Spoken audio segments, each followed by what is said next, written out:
Right, so we're going to have some fun. Are you ready? Terrified. Well, you've picked these questions prior to our chat, so you've hopefully had a chance to think about what you're going to say. And I'm springing a question on you at the end. Okay. That interestingly, Claire Blythe asked. She was last week's guest. Ah, right. So you can kill her when you see her in person next. I will do just that. No, actually, it's perfect because you didn't know who it was going to be. So it's kind of a bit weird how it's transpired. Anyway. Oh, I'm intrigued. Yes, that's coming up. What's a medium or discipline you secretly wish you were very good at? Well, it's got to be graphic design. I love graphic design. Same. I mean, I'm absolutely hopeless at it. I went to art school, so I learned. I've always been a creative person, but I never learned design, which is quite a frustrating place to be. Yeah. But I think the plus side is that it's why I love working with designers so much, because they make the magic happen. Oh, I love it so much. I was trying to, you'll laugh at me, because I'm doing vlogging again and my designer's on holiday and my other designer's just lost a pet cat. So I'm like, and I've got a deadline. I need to do YouTube thumbnails. Oh my God. Have you ever looked into this? It's a mad new world. So this is thumbnails for each of your pieces of content? Yeah, on the YouTube channel, and they have to grab attention and they have to match up with the title, and they have to like reinforce what you're trying to say, spark curiosity, have a curiosity loop going, I must click on this. I mean, I tried to design my own and I was just howling with laughter. Yeah. I just failed miserably. It's the most incredible skill. It is. And I will, as all of my design collaborators know, I will certainly have an opinion and I will pitch in with ideas. But at the end of the day, I only have admiration for their wonderful skill. Yeah, I absolutely do as well. Oh, gosh, this is a good one. Who would play you in the movie of your life? And who should play you? I have for many years felt that Kate Winslet will play me in the movie of my life. She actually lives quite local to me, so I'm hoping that I run into her at some point. Apparently, she has been spotted at local yoga classes, so I may have to try and find her. Absolutely. You'll have to get a new yoga outfit so you stand out. Yeah. You've got to have a niche ready. You've got to have a strapline ready. What are you going to say to her when you meet her? Well, I get very starstruck. Do you? I mean, well, obviously when I met you at D&AD, I was completely I'm not paralysed. famous. No, you are, love, you are. But no, I go completely stupid, and I just kind of grin and like a startled bunny. All right, so here's what we're going to do. We're both going to buy some yoga outfits. I'm going to come down and camp at your house for however long it takes. You're not going to get rid of me. And then we're just going to start trying to stalk. No, we shouldn't be encouraging this sort of behaviour. But I'm really good because I worked in radio at the very start of my career. And so I met a lot of celebrities in my 20s. So it doesn't faze me anymore. One of the most famous people I interviewed was Will Smith. Wow. And so, but then saying that, I don't know if I bumped into Jack Black or Catherine Zeta-Jones or Kathleen Turner, I'd probably just start mumbling. Mm-hmm. I really would. I'd just be like, catching flies. Yeah. No, I'm not good with celebs, and I've yet to see her. Maybe she's moved away. I don't know. Maybe she found out about you. Maybe she's gone. She's avoiding me. Yes. I met Ivan Dando recently from the Lemonheads. Quite right. Yes, of course. He was outside, sat scribbling on outside the gig, and I was with my old friend Cara, and I just went up to him and said, "Hi, Ivan, I'm coming to see a gig in a minute." And he put his massive big hand out, and the first thing I could think to say was, "Wow, you've got big hands. Mine are big too. Twinsies," or something like that. Anyway, break a leg, have fun at the gig. We'll leave you alone. In the meantime, Cara stood behind me, just going, and I was like, "Go on, Cara, shake his hand. He's not going to bite." She and I just ran off giggling. She went, "I can't believe he did that." Yeah, no, it's a funny one. definitely. Just coming out of a nasty injury. My leg was still on fire. It was like last October. I barely made it. I was determined to go, even though I wasn't fully recovered from the back injury. But I was like, I just don't care anymore. If I see someone famous, I'm just going to go up to them and say, hey up. Yeah. I mean, why not? What's the worst that could happen? I mean, I waved at our local MP the other day because I saw her coming towards me on the street. Hiya. And hi, and I don't know her. I mean, it's sort of, crazy woman. Oh, bless you. Yeah, normally I leave them alone though, because it must get really annoying. I remember walking through New York and Forrest Whitaker was signing somebody's book. Two lads were like looking at him starstruck, and he turned and looked at me and Tom, who were walking towards him, and I just gave him the biggest smile, and we walked past and we just left him alone. And then I turned around just out of curiosity, and he was still, his pen was hovering on the pad and he was just smiling at me. And I thought, oh, that was a little moment me and Forrest Whitaker had. You did. Oh, amazing. He probably really appreciated the fact that I acknowledged who he was, but I left him alone. Yes. I think some people do appreciate just being told, I think you're great. Yes. I mean, who doesn't like that? Oh, I'd love it. I absolutely love it. Oh, gosh. Right. What's a hill you die on when it comes to creative work? Well, I think this one's pretty easy for me as a writer. I just want people to bring the visuals and the verbals together. You know, let's collaborate. Let's take the words seriously. Let's kind of really get clear on the message, which doesn't always happen. You know, there are still designers working with lorem ipsum out there. I know, it's such a missed opportunity, isn't it? Yeah. So that's definitely a hill I'd die on.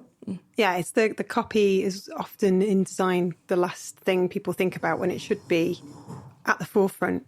Should help direct everything, surely. Yeah, and certainly on, for instance, web design, creating websites, it's not always a case of sequentially sort of having the words come first and then the design. You know, it's got to be a conversation. It's got to be a bit of give and take, and that's the way that I like working best. Is, you know, getting our heads together and solving, because we're trying to communicate. So it's, you know, it's not just the words, it's not just the visuals that do that. We have to have a shared concept and vision. Yeah. It can't be a conveyor belt. That's the thing. Yeah. Which I used to draw when I was a kid, weirdly. I used to draw factories. Don't know why, I just suddenly remembered that. That's very unusual. I was a weird kid. What's the most impulsive thing you've ever done while travelling? I had a wonderful trip a couple of years ago now where I interrailed around Europe with my family, and for about 3 weeks. And we got to Berlin, and I had my two sons were sort of young teens at the time. And the consensus was that we were going to go to the Science Museum in Berlin. And I just said, no, I'm not. I'm not going to be doing that.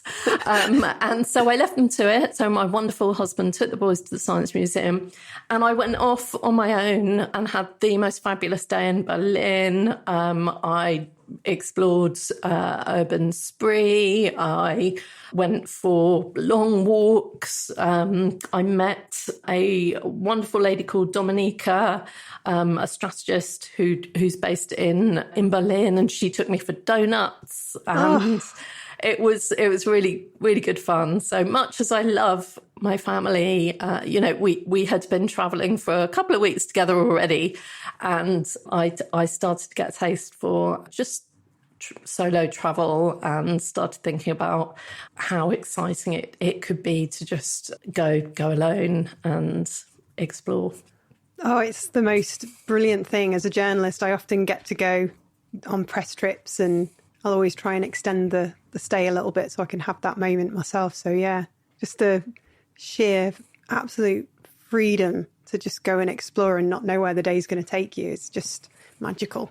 It really is. Yeah. And as, you know, as a mom, as, you know, being part of a family, you don't actually get that much time just to yourself. And when you're a writer or a creative of any sort, you desperately need some time to yourself just to be creative and be alone with your own thoughts in a positive way. Yeah, you do. It's where you get your nice ideas from and recharge, reset. It's always nice to have all that inspiring architecture and sights and sounds to enjoy as well. Gosh, I love travelling. Anyway, what's the oddest compliment you've ever received? I hope it wasn't from me. You're always mumbling. Yes, that was odd. Was that a compliment? You're talking to a girl who drew factories as a child. Yes. Somebody did once tell me that I reminded them of Kate Winslet. Oh, you do actually? I was in the States at the time, and I think it was the British accent, blonde hair, and you know we're a similar age, but that was quite nice. And I don't know what I've been told that I'm very hard to work with, which That's not a compliment. I'm interpreting it as a compliment. I'm interpreting it as, you know, I like to challenge people. I like to push people, and at the end of the day, they appreciate that. Yes, they might not like what you say sometimes, but actually the whole point is you're getting them to somewhere better. Exactly that. Yeah, sometimes we don't like to hear what we know deep down has to change. Yeah, and I mean that's what my role is all about as a strategist. I mean, I'm a strategist first, copywriter second, and when I set up Be Colourful, which was back in 2013 now, it was a way of being in control of my own destiny and working in a way that I wanted to work. And part of that was being able to have my own opinions and be very honest with people, whether it's clients or collaborators. Hard truths are really important. Yeah, because then we make progress and we're not just trying to live a lie. You know, I know my truth, Emily Penny. Do you? No. I'm trying. You're getting there. God loves a trier. What's something you'd love to believe in, even if it's not real? I would love to believe that the future is rosy. Sorry, getting a bit deep here. It's okay. But, you know, I think we have to be able to believe that things can always be improved, things can always get better. And this is something designers are actually very, very good at, because they do wield the power of creating the future, of designing the future. But right now, you know, sometimes it feels like things are going backwards, and in terms of progress and humanity and climate change, etc. But we have to believe that a better future is possible. I'd also really like to believe in fairies. I think they're very special. Well, they're real, aren't they? Yes. So, I mean, yeah, the fairy that caught my heart when I was probably about 4 years old was, of course, Tinkerbell. And I adore her for her feisty personality and her incredible influence and power from such a tiny magical creature. Oh, I thought you were going to say Merryweather, who I also loved for obvious reasons. Trouble. Yes. Stubborn. Oh, sweet or salty? I refuse to choose between sweet and salty. I'm sorry, but you have to. This is the spark. I eat Jam with chicken. I eat syrup with bacon. Ooh. I am all about the sweet salty combo. Fair enough. My fridge is so full of condiments that there's no room for any actual food, because it's all about the condiments, the sweet and salty. Japanese food, sushi. I mean, sushi is, you think, it's that's got to be healthy.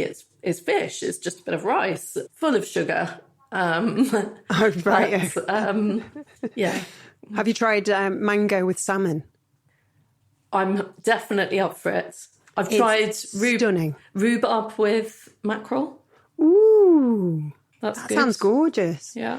There's a really beautiful book, actually. Do you have it? Which book? It's stunning. It's like it's about what flavours go together with what. It's a beautiful design on the front. That sounds good. Don't look it up. I'm going to get you that as a little thank you. And you'll have to give me a home address. I will where I can stand outside and look out for Kate Winslet for you. Oh, I love this one. What's the most recent photo on your phone? Well, sadly, this is absolutely true. And you can look it up because I posted it on LinkedIn yesterday. So I was walking up the high street in Chichester yesterday, and I saw them putting the new signage up at what was WH Smith and is now TJ Jones. So my photo is of the chap painting the fascia with the new TJ Jones. What's TJ Jones? Well, it doesn't mean anything, does it? It's the new owners of WH Smith. I mean, do not fear, they are still selling oversized chocolate bars and whatever other odd combination of things WH Smith sells. But yeah, it is no more. Sad, isn't it? Ours in town is closed, and I think there's rumours that it's going to be a Starbucks. Okay. Well, I was kind of hoping to finish on a high, but let's see what the next photo was before that. Actually, that was a complete lie. TJ Jones was yesterday's photo, but I did take a photo of me in the rain on the way here. Because as you know, what every woman with curly hair loves is to get caught in the rain just before a podcast appearance. I'm so sorry, but it's just tragic that you look so gorgeous, darling. So here we are, big hair. I love it. We've got exactly the same hair. The only reason why this is tame is because I have learned to accept that 2 times a week I have to wash my hair and I have to dry it with a big barrel brush. Otherwise... No, it's not true. It's not true. I'm going to send you some products that are going to change your life and help you step into your authentic self. Oh my gosh, which is the whole kind of era that I'm in. Yeah. People are just going to be so sick of me come this time next year. It's going to be great. So the previous guest was the gorgeous Claire Blythe, Red Setter fame. Lovely, lovely human, and we just had such a nice laugh. What excites you about where the design industry is heading, say, in 5 years' time? That was her question. That's a big question. I know it is, but it's Claire bloody Blythe. You know what she's like? Yes. Deep and meaningful and full of wisdom. And I say this because I want to always be her buddy. I mean, the creative industry isn't going anywhere. Humans are creative souls, and yes, we need to evolve and things will change, but there's always going to be a place for creativity. And I think what the design industry needs to start appreciating more and start championing more is the power of intuition and instinct. Because certainly in my work as a strategist, yes, you can do the research, you can do the discovery, you can get all the data, the information, but at some point you have to join the dots and you have to actually use your mind to imagine a solution and imagine a way forward. So we need to keep hold of human imagination and instinct and listen to that. We don't even know how our brains work. I mean, let's be honest, scientists don't wholly know how our brains work, and supposedly we don't use nearly as much of our brains as we could do. There is so much subconscious stuff going on that is what's special about being human. Yeah, I love that. Very positive, very optimistic. And I assume you're alluding to the AI doom cloud that's over us. I believe it's a tool and it's just going to enhance things. And yes, things will change, da-di-da-di-da. But overall, human, that's the word of the year, isn't it? Human. Yeah, human. Definitely. And listening to those silent, those signals, those feelings. Let's lean into feelings. Love that. Okay, so we need a question for next week's guest. Have you got one? I do. What I would be really interested to know is, what were you obsessed with as a child, and how did that play out in your career? Amazing. If I was answering that, probably the Weetabix Club. Weetabix Club. Was there a club? I missed out on the club. There was a club. There was a club for everything back then, wasn't there? I loved a club. Did you make clubs at school with friends? I did. It was really sad. Yeah. I had a dance club. Of course you did. I was always doing something stupid. Oh dear. You won't believe this. I didn't just have a club, I had a magazine. Oh my goodness. I love that. What was it called? Well, my club was the Cactus Club. And it was all about growing cacti. I was obsessed with. So this is what I was obsessed with as a child, and I'm still obsessed with plants. I love plants. Yeah, same. I'm keeping them alive. Look. So yeah, I think you've got the same one I've got up there. Actually. What, this one here? Yes, I've got one of those. I don't know what it's called. No. Can you remember what that's called? I do not know. They're very fussy. That's why I like it. It's very fussy, and this is the third place I've put it in the house. It seems to be much happier in here. I think it likes company. I get on much better. I had to give up the cacti because I gave them too much love.